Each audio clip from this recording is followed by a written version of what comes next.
Salut Ego, et bienvenue dans une nouvelle vidéo à la française. Aujourd'hui, très content de vous retrouver. Je suis pas tout seul, je suis avec JB. Salut JB.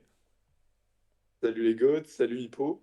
Et aujourd'hui, on se retrouve pour débriefer cette deuxième semaine de la Vuelta et puis on parlera aussi un peu de la troisième.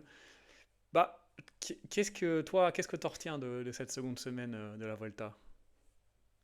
Et bah écoute, moi j'en retiens UAE, c'est tout. Et voilà, fin de la vidéo. Fin de la vidéo, merci de vous abonner, c'était super. Non mais on est quand même sur une équipe UAE qui enchaîne les victoires cette semaine. Je crois qu'on s'était arrêté à l'étape 10, enfin avant l'étape 10. J-Vine qui la remporte. L'étape 11, il n'y a pas de vainqueur. L'étape 12, c'est Ayuso. L'étape 13, c'est Almeida. L'étape 14, c'est Marc Soler. Heureusement, aujourd'hui, ils sont privés de victoire. Euh, mais enfin, c'est pas possible un grand tour comme ça où tu as une équipe qui domine autant. Je sais même pas si c'est déjà vu en fait. Ouais, ça, Moi, ça, j'ai jamais ça vu ça. remonte un peu quoi. Moi, j'ai jamais vu ça, ouais. Voilà. Donc finalement, même quand il n'y a pas Pogacar, eh ben, on subit UAE, voilà, un peu comme toute la saison. Je crois qu'ils sont pas loin d'avoir fait 80 victoires depuis le début de la saison, là, avec la victoire aujourd'hui de Del Toro sur je ne sais plus quelle course. Ils avaient fait la meilleure saison de l'histoire, on disait l'an dernier, et ils font mieux cette saison, et d'assez loin. C'est aberrant, c'est aberrant. Donc voilà, je ne sais pas quoi dire d'autre que UAE comme mot de la semaine, en fait. Ouais, ouais. Bah, c'est clair que enfin, le nombre de victoires, en plus sans sprinter, c'est ça qui est fou. Les mecs ont gagné quasiment toutes les échappées, bah, sauf celle d'aujourd'hui qui a été remportée par Pedersen, mais on a encore Vine qui était devant et qui passe pas si loin que ça de gagner. Donc ouais, c'est la semaine UAE, comme tu as dit. En plus, bah, Almeida vient s'imposer en battant Vingegaard sur l'Angliru. Donc bah, une très bonne semaine pour eux, même si Vingegaard est toujours en rouge avec un tout petit peu de avec un tout petit peu d'avance. Il me semble qu'il a une cinquantaine de secondes sur Almeida. Donc ouais, je suis comme toi, je sais pas trop quoi dire. Les échappées, j'ai jamais vu ça moi. Des personnes qui dominent autant les échappées. Et puis même, au final, tu fais le bilan, bah, tu as UAE et Pedersen qui ont gagné des échappées, alors que l'an dernier, tu te retrouves avec des Urco Berade et des Castrillo qui gagnaient en échappée, tu avais Dunbar aussi qui s'était montré. Et là, bah, tu as, ces monstres-là, donc bon, c'est Ouais, un il peu faut dire dommage. aussi que Romo nous a fait une spéciale Movistar des meilleures années en emmenant Ayuso à sa deuxième victoire. Par solidarité espagnole, je présume, parce que j'ai pas compris et il était énervé à l'arrivée alors que il a fait exactement tout ce qu'il fallait pas sur cette étape. À part suivre Ayuso, hein, fallait réussir à être là. À ce moment-là, je me dis bravo. Il le relaie dans la montée. Déjà, voilà, je commence à souffler un petit peu. Je me dis, il a pas suivi une semaine avant, Frigo, il relaie et derrière, il se prend une attaque monstrueuse dans la tronche et il est plus nulle part. Donc bon, je crois que Ayuso a essayé de l'attaquer, mais il a réussi à suivre, donc admettons. Et puis derrière, il le tracte jusqu'à l'arrivée, alors qu'il y a une pression monstre sur les épaules d'Ayuso, qui est le giga favori de l'échappée, qui à la limite peut dire qu'il a déjà gagné. Donc au pire, bah, les deux s'enterrent. Est-ce que pour Movistar et Romo, c'est très grave de ne pas gagner cette étape? Ouais, je sais pas. Mais en tout cas, tu sais que c'est pas en emmenant Ayuso jusqu'à la ligne que tu vas gagner. Parce que Romo, il sprint en reculant, hein. Hmm. Donc il s'est levé sur la selle. J'ai cru qu'il avait appuyé sur les freins. Je ne comprends pas. Donc en plus, tu sais pas sprinter, tu décides de lancer le sprint. Lancer en première position. Non mais tout va bien dans le meilleur des mondes. Le mec se prend pour Pedersen. Donc bon bref. Alors du coup en plus on a eu notre Brieux national qui était en pleurs à l'arrivée alors qu'il a fait une étape magnifique. Mais ça montre aussi que lui il a une mentalité. Il va pas se satisfaire de deuxième, troisième place dans sa carrière, quoi. Donc lui, grosse révélation de la semaine aussi, je pense. Côté français, Ouais, même si on le connaissait déjà, ça, c'est un peu l'acte de naissance, je trouve, de Brio Roland, aux yeux du grand public, du moins. C'est clair que, ouais, belle étape de Brio Roland, mais quand tu vois des Ayuso et des Vaille en échappée, il y a quand même pas grand chose à faire. Il y a Solaire aussi qui vient en prendre une. Pas pareil Ouais, sur mais il est le. vraiment pas loin. Il est vraiment pas loin, Brieux. Il est devant, il se fait reprendre par Ayuso, etc. Il se fait lâcher, mais il est à 15 secondes. Les mecs creusent pas sur lui, se regardent un petit peu et tout. Ouais, Et au voilà, c'est final, pour ça. il se fait même pas reprendre par le groupe de derrière sur la fin. Il termine troisième, donc respect, il était très déçu. Il pleure à l'arrivée. Stephen Kung qui lui dit que c'est nécessaire pour apprendre. Bon, je suis pas sûr que ce soit le mieux placé parce que je l'ai rarement vu gagner en échappée, Stephen Kung. Autant les places d'honneur, il connaît, mais lui, il a jamais passé l'étape d'après. Donc bon, voilà. Mais bon, ça fait plaisir de voir aussi un peu un mentor dans cette équipe FDJ, même si bon, il va partir. Donc bon, voilà. Ouais, voilà, après on a un peu fait le tour des échappées. Aujourd'hui, Mats Pedersen s'impose, mais un peu à l'image de Ayuso, il est dans un groupe avec 7 mecs qui sont beaucoup moins rapides que lui et il n'y en a quasiment pas un seul qui décide de l'attaquer. Donc j'ai un peu du mal parfois à comprendre les stratégies des mecs en échappée. Bon voilà, Pedersen a bien manœuvré, il a sauté sur les quelques attaques, et puis derrière il est venu régler le sprint tranquillement. Sinon, ce qui a été plus intéressant cette semaine, c'est peut-être le général, même s'il n'y a pas eu d'énormes mouvements de la part des deux premiers. Mais voilà, on a vu un Pitcock très fort et puis derrière se complètement exploser. Enfin, complètement exploser, c'est un peu dur, mais bien reculé Ouais, sur l'Angliru. c'était très, très dur parce que il résiste plutôt pas mal, surtout par rapport aux autres, quoi. Parce que Ouais, les deux, il Almeida, il est quand même Vingegaard, derrière, il est avec Richitello, quoi. Donc il a quand même bien il a rétrogradé dans. perdu. Ouais, mais il a perdu du temps, mais il n'a pas perdu 6 minutes, hein. Il a perdu Ah bah oui, mais bon, 2 après minutes, sur une peut-être. montée comme Voilà. ça. Ah bah sur une montée comme ça, tu peux prendre tarif, hein, demande à Ciccone comment ça se passe, qui a complètement explosé 2 jours d'affilée. C'est sur l'Angliru encore, ça allait. Le lendemain, il prend, je crois, 21 minutes dans la tronche. Oui, c'est plus Voilà, moi, le deuxième jour qu'il explose. Chicone sur l'Angliru, ça allait encore, mais le lendemain. moi j'ai préféré couper ma télé quand je l'ai vu lâcher. Il prend 21 minutes. Mentalement, pour moi, c'était dur, hein. Après avoir dit depuis le début de la Vuelta qu'on avait prié pour des temps comme ça, we prayed for time like this, et après il se prend 21 minutes dans la gueule, bah, j'ai pas assez prié, je crois, hein, parce que. Bah, après, c'est ce qu'on avait dit un peu en preview, c'est que il est fort, Chicone, mais à chaque fois il y a cette interrogation des troisième semaines, et puis il a toujours quand même une craquante. Alors là, apparemment, il serait un peu diminué physiquement, mais voilà, c'est un peu typique Chicone d'avoir des problèmes physiques. Donc au final, bah, est-ce qu'il va pas tout perdre cette Volta? Il va peut-être repartir sans étape. Il n'y aura pas de maillot à poids, sauf s'il fait vraiment une énorme troisième semaine, et il n'y aura pas de général non plus. Donc au final, est-ce que à tout vouloir un peu jouer, bah, il n'a pas rien eu, Giulio Ciccone, alors qu'il semblait très très fort, quoi. Si en première semaine il va en échapper, il bat Vine et Ayuso, je pense, sans trop de problèmes. Ouais, ouais, ouais. Et puis ce qui est marrant avec lui, c'est que il, il était à la base considéré comme un coureur de classement général quand il est arrivé. Au fur et à mesure, on l'a vu plus comme un chasseur d'étapes, etc. Il a fait des grosses courses d'une semaine par moment, notamment les Tours de Catalogne, etc. Machin. Et au final, là où il a brillé, c'est vraiment là où on ne l'attendait pas. C'est sur des classiques d'un jour avec la San Sebastian qui prend cette année, mais même il a fait des gros Liège-Bastogne-Liège, des grosses Flèches Wallonnes, etc. Donc finalement, c'est un coureur qui est tout le temps à l'inverse de ce qu'on pense qu'il va faire, quoi. C'est vraiment le mec imprévisible. Donc bon, peut-être qu'il va faire une troisième semaine géniale où il va prendre 2 étapes en échappée et voilà. Peut-être qu'il va faire une troisième semaine catastrophique et finir à 40 minutes. Même moi, je peux pas dire, tu vois. Même moi, je peux pas dire.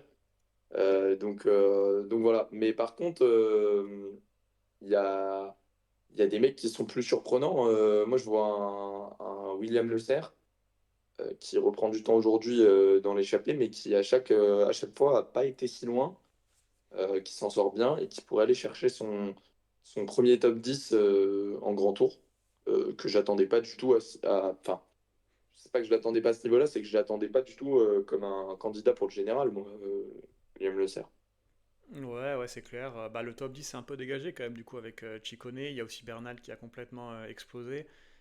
Les Bahreïn aussi ont disparu avec Tiberi et Buitrago, ça fait un petit bout de temps même qu'ils sont plus trop là, donc il y a de la place. Celui qui est impressionnant, je trouve, c'est Pellizzari de chez Ouais. Bora. Enfin, les Bora en règle générale, même Hindley Ouais, parce fait que une bonne Vuelta. Hindley renaît, hein. Hindley renaît, mais Pellizzari est vraiment très fort parce qu'il bosse pour Hindley et il arrive quand même à bien finir les étapes. Donc voilà, il y a une sorte un peu de groupe derrière les deux premiers qui sont Almeida et Vingegaard avec Gall, Pidcock, Hindley, Pellizzari et puis Richitello bon, qui est quand même un peu en dessous, je trouve, l'américain. Mais pour le podium, ça va être une jolie bataille. Il reste encore des étapes de montagne, donc ça va être vraiment intéressant à suivre. Et Il même, y a une grosse bataille quand même entre Riccitello et Pellizzari pour le maillot blanc, hein, oui, qui est assez intéressante à suivre. Ils ont que 30 secondes d'écart entre les deux, 32 pour être exact. C'est pas du tout perdu pour Riccitello et je trouve que le petit Américain, il monte en puissance un petit peu au fur et à mesure quand même des semaines. À voir si Pellizzari peut tenir le gros rythme qu'il a, comme tu as dit. Et aussi, on va espérer que aucun ne souffre de chute, parce qu'on voit, les manifestations, etc., sans prendre position, qui mettent en danger par moment certains coureurs. Aujourd'hui, par exemple, il y a un- comment dire, quelqu'un qui s'est cassé la figure tout simplement en voulant pousser un coureur. Donc il n'a pas réussi à pousser, mais il a fait peur et c'est un Movistar qui est tombé. J'ai pas le nom du coureur qui est tombé, mais c'est donc Romo qui est tombé. ouais, voilà. Bon, en plus c'est dommage parce que Romo il était en grosse forme. Donc bon, voilà, on va espérer que ça touche pas, que ça touche personne d'autre et surtout pas un mec du général qui est en train de faire une grosse volta. Ce serait dommage. Bah, du coup, entre Richitello et Pellizzari, je pense quand même que ça a tourné à l'avantage de Pellizzari parce que je le trouve déjà un peu au-dessus. Et puis il y a quand même un chrono la semaine prochaine, je sais plus quel jour c'est exactement. Et Pellizzari est quand même plus à l'aise, je trouve, que Richitello, donc ça risque de jouer de ce côté-là. Mais c'est clair que la lutte pour le maillot blanc elle est vraiment sympa. Entre deux coureurs, bah, c'était peut-être pas ceux qui étaient les plus favoris en début de Volta. On aurait plutôt pensé à Ayuso et Tiberi, mais bon, les deux ont complètement disparu. Donc voilà, c'est plutôt sympa. Et puis, Je vois aussi quand même que Pellizzari, il a un peu plus de références, je trouve, vu qu'il a déjà fait le Giro et que Richitello, j'ai pas souvenir de l'avoir vu jouer un général sur 3 semaines. Donc je pense après, on sait que ça veut tout et rien dire, ça. Il y en a qui, dès leur premier essai, transforment l'essai, justement. Mais bon, on sait que parfois, tu peux avoir une craquante en 3e semaine, c'est assez répandu. Donc voilà. Et qu'est-ce que tu penses pour le podium, du coup enfin, on va faire pour le podium et puis pour la victoire. Mais pour le podium, déjà, Hindley, Gall, Pidcock, qui est-ce qui sort avec le bouquet? bah, je pense que ça va être Hindley quand même. Il a l'expérience des grands tours. Il est fini quand même souvent assez fort. En plus, c'est, je pense, aussi le meilleur en contre-la-montre par rapport aux autres concurrents.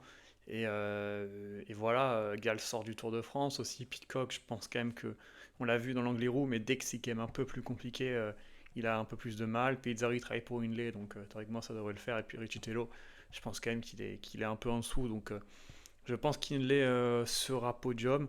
Mais voilà, c'est aussi tout à fait possible que quand on arrive à Madrid, bah, ce soit Pellizzari ou que ce soit Gall sur le podium. Donc je trouve vraiment qu'il y a un groupe assez homogène. Pour le moment, c'est Hindley qui tire son épingle du jeu, mais peut-être que la semaine prochaine sera complètement un autre coureur. Donc voilà, il reste deux grosses étapes de montagne. Un contre-la-montre de 27 km et puis une étape un peu accidentée, peut-être pour aller échapper, mais ça pourrait peut-être aussi bouger dans le peloton. Donc on verra ce qu'il en advient. Toi, tu verrais qui tu verrais plutôt l'Australien ou un autre coureur? Si je disais quelqu'un d'autre, ce serait pour être différent. Je suis quand même très impressionné par Félix Gall aussi. Comme tu as dit, il sort déjà du tour. Je l'attendais fort, mais en fait, Hindley m'impressionne. Et du coup, je trouve ça impressionnant d'avoir Félix Gall qui est que à 20 secondes de Hindley. Je pensais qu'il était plus loin. Et quand tu regardes le général, tu te dis si Hindley chope un mauvais jour. Gall, il est quand même assez régulier. Alors sur le tour, il avait chopé un jour sans assez costaud. Faudra voir si ça arrive en troisième semaine là. Mais Félix Gall, c'est un mec qui a l'habitude de jouer les classements généraux. Donc je pense je pense qu'il va y avoir une belle bagarre. Moi, Pellizzari, j'y crois pas du tout, contrairement à toi. Je pense qu'il est au service d'Inlay. De toute façon, Labora doit quand même gérer les égos voilà, je pense que Pellizzari, son objectif, c'est de garder le maillot blanc. Et Pitcock, il a encore 40 secondes d'avance, non, 30 secondes d'avance. Ça me paraît un peu short. Ça me paraît un Hmm. peu short parce qu'il perd du temps quasiment à chaque fois, sauf le jour où il est énorme, là, où il reprend du temps à tout le monde, mais c'est arrivé qu'une fois. J'ai du mal à me dire que ça va être comme ça en troisième semaine. C'est pas un coureur qui a l'habitude de jouer le général en troisième semaine. Voilà, il n'y a plus trop d'enchaînement de cols, donc c'est à son avantage. Mais voilà, Hindley, Hindley surtout m'a paru très impressionnant parce qu'il a osé attaquer pour faire quand même des différences sur ses concurrents. Gall l'a pas trop fait, mais on sait que s'il a besoin, c'est un coureur assez offensif quand même, on l'a vu sur le tour. Donc Pitcock, je trouve il se retrouve un peu coincé, mais déjà s'il arrive à choper le top 5, c'est une perf énorme pour Tom Pitcock. Moi, je l'attendais à peine top 10, honnêtement. S'il fait top 5, c'est déjà une grosse perf, je trouve. Je sais pas ce que t'en penses. Ouais, c'est une bonne perf. Après, Bah, enfin, tu l'aimes pas, de toute façon. Tu l'aimes pas, non, t'es un gros hater. non, mais c'est pas ça. Mais il va faire top 5, mais top 5 devant qui, quoi? Devant. Bah, devant Pellizzari, par exemple, hein, Oui, mais c'est voilà, quand même. Pellizzari qui est en équipier. Honnêtement, je pense que si Pellizzari joue sa carte, Ouais, il est largement devant Pitcock ouais, mais à la tu vois, fin. Jorgensen qui est équipier. Jorgensen en étant équipier, moi je m'attends à mieux que. Il est 11e, donc il fera peut-être un fond de top 10. Mais moi je m'attendais à mieux. Et Jorgensen, bah, je Mais suis moi, je trouve, désolé, je l'avais. je trouve qu'il y a un peu un surcotage, je trouve, de Jorgensen Non, Jorgensen, je sur l'avais les grands trouvé tours. exécrable sur le Tour de France. Exécrable. Bah oui, mais Et là, je le ça trouve m'étonne pas. La place de ok. Jorgensen, pour moi, c'est sa place. Je trouve toujours pas à son niveau qu'on a pu apercevoir sur Paris-Nice encore cette année, qu'on avait aperçu toute la saison dernière. Là, moi, je suis globalement déçu de sa saison. Son début de saison était énorme. Voilà, depuis, il m'a un peu déçu. Mais bon, voilà, je trouve que Pitcock top 5, même si la concurrence n'est pas énorme, je trouve ça fort de sa part parce que pour l'instant, je l'avais jamais vu être capable de rester accroché au général aussi longtemps et aussi bien. Même si c'est un parcours qui lui convient, bien évidemment, etc. Mais ça ouvre quand même la porte à peut-être le voir jouer des podiums à l'avenir, sur des Vuelta sûrement principalement. On va pas se mentir. Ouais, Euh, non, sur une Vuelta, sur une Volta la hyper preuve. ouverte, ouais, il faudrait vraiment que ce soit open bar. Mais La preuve, la preuve. Sur une Vuelta où il y avait Vingegaard, Almeida, Ayuso, Tiberi, nanani, nanana, nanani, avec les événements, et ben il finit par jouer le podium, Thomas Pitcock. C'est, voilà. Bon, il faut des circonstances ouais, et tout, voilà, c'est mais ça. les circonstances, il y en a toujours. Il y en a tous les ans sur tous les grands tours. Après, voilà. Est-ce que tu t'attendais à ce que Vauclin joue un top 5 sur le Tour de France? Moi, non. Ouais, Et mais je trouve. pourtant, il y a eu des circonstances. Voilà. Et ben écoute, Voilà. Bon, Vauclin, sur cette Vuelta, peut-être qu'il aurait fait encore mieux, hein, on ne sait pas. Ouais, Mais voilà. à voir. Mais là, on n'a pas parlé quand même des deux trucs les plus importants. C'est bah, les deux devant, Almeida et Ouais. Vingegaard, qui se tiennent. Almeida qui semble être au niveau de. Enfin, d'ailleurs, qui est au niveau de Vingegaard. même si voilà, il a une stratégie qui est un peu compliquée, quoi. C'est-à-dire qu'il roule, il fait pas d'accélération, donc forcément pour un mec comme Vingegaard, bah, c'est compliqué de le lâcher. Mais en termes de niveau, ils ont l'air quand même assez équivalents. On sait qu'il y a un contre-la-montre qui arrive de 30 bornes. Moi, je pense que Vingegaard est un peu au-dessus en chrono que Almeida. Mais Vingegaard est aussi capable de passer un peu à travers comme il a fait sur le Tour de France. Donc on verra. Mais moi, j'avais dit en début de Vuelta que Almeida, faudrait faire attention à lui. Je pense pas qu'il gagnera parce que, comme j'ai dit, enfin, tu peux pas gagner un grand tour si t'es pas capable de mettre une accélération et de lâcher quelqu'un, quoi. Parce que là, en roulant au train, il lâchera jamais Vingegaard. Bah, Mais tu peux si tu es largement oui, au-dessus des voilà. autres en contre-la-montre. Mais Sauf ce qui n'est que pas le cas. aujourd'hui, c'est très resserré les contre-la-montre. Et je pense que s'il y a, enfin, le contre-la-montre, même si Vingegaard passe au travers, Almeida ne reprendra pas plus de 30 secondes, je pense. Ouais, c'est Ça me beaucoup. paraît impossible de reprendre plus de Après, 30 secondes, tu vois. s'il reprend 15 secondes, après, avec les bonifs et tout, tu sais pas, ça Parce peut. qu'actuellement, il y a 48 secondes. Donc même dans... Moi, ce que je me disais, c'est imaginons que Vingegaard passe complètement au travers et perde 30 secondes sur Almeida. Je trouve que c'est déjà un gros total perdu par rapport à Almeida. Il aurait toujours le maillot rouge avec 18 secondes d'avance. Même si tu mets des bonifs, ils finissent roue dans roue à chaque fois. C'est-à-dire que Almeida reprend 4 secondes. Il faudrait qu'il prenne toutes les bonifs à chaque fois. Et encore, s'il fait deuxième de l'étape et que Vingegaard fait troisième, ils feront que 2 secondes de bonif par rapport à lui. Parce qu'il prend 6 et l'autre prend 4.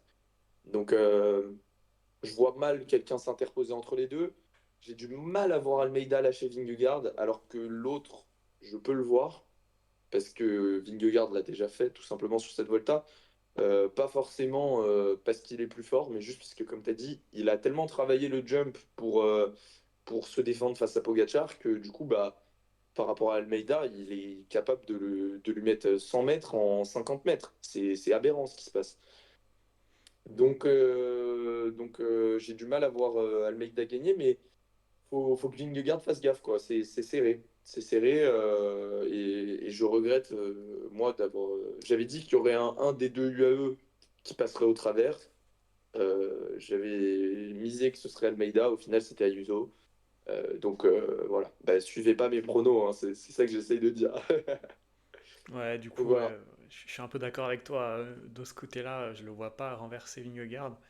Mais je pense que c'est vraiment proche à Madrid, Mm, à moins que mm, Vingegaard, au bout d'un moment, il fasse comme avec Pogacar en 2022, à force d'attaquer Almeida et de rouler, bah, Vingegaard, il le contre, et puis voilà, on mm. Ouais. remballe. Mais en vrai, c'est quand même une satisfaction, je trouve, de cette Volta, parce que on pouvait quand même Oui. se dire qu'au bout de au bout de la première semaine, Vingegaard, il a trop une d'avance sur tout le monde, et puis voilà, on remballe, et la Volta est finie. Là, c'est encore un peu accroché. On peut peut-être regretter bah, que Ayuso ait complètement explosé, parce que si tu as un Ayuso qui est placé au général, bah, du coup tu as deux UAE face à un Visma, même Ouais, s'il a mais on va pas se une grosse mentir. équipe. On va pas se mentir, ils savent pas jouer tactiquement, donc ça aurait Bah rien oui, changé. Et si je peux me permettre, moi je n'aime pas Vingegaard spécialement et j'aime pas spécialement Almeida non plus. Donc, bah écoute, si UAE ne peut ne pas prendre le général, en ayant pris à la fin de la Volta, ils auront pris 10 étapes. S'ils peuvent ne pas prendre le général, ça m'arrange. Parce que, bon, déjà, le Giro, ils le prennent pas, le général, juste parce qu'ils n'ont pas envie de le prendre, en gros, hein. C'est à peu près ça. Parce que sinon, Del Toro, jamais il doit perdre le Giro. Et le Tour, bon, bah, Pogacar s'est un peu baladé, même si je pense que Vingegaard était plus proche que ce que les gens veulent bien dire, mais il n'y a pas eu de suspense. Donc il y a un moment, voilà, si on peut éviter d'avoir la même équipe qui prend tout le temps, ça m'arrange. Voilà, voilà. ouais, voilà. C'est quoi ton podium du coup? C'est Bah, Almeida, bah allez, c'est je vais me Vingegaard. mouiller, je vais dire que Almeida renverse Vingegaard et que Hindley fait. Non, je vais mettre Pezzari en 3 comme ça je fais un podium qui n'arrivera jamais. Je fais Ah oui, d'accord. la cote à 50. Et Ah oui, t'es ambitieux. voilà. T'es ambitieux. Et bah écoute, moi je vais rester sur Vingegaard, Almeida et du coup je vais dire Félix Gall Ouais, possible en vrai, pour être Gal. un peu différent aussi. Voilà, dites-nous en commentaire ce que vous en pensez. et on se retrouve Et jeudi. n'hésitez pas à vous abonner aussi, à vous abonner, à liker. Et puis voilà, on se retrouvera jeudi pour une nouvelle vidéo. Allez, Salut les salut gars. Goth.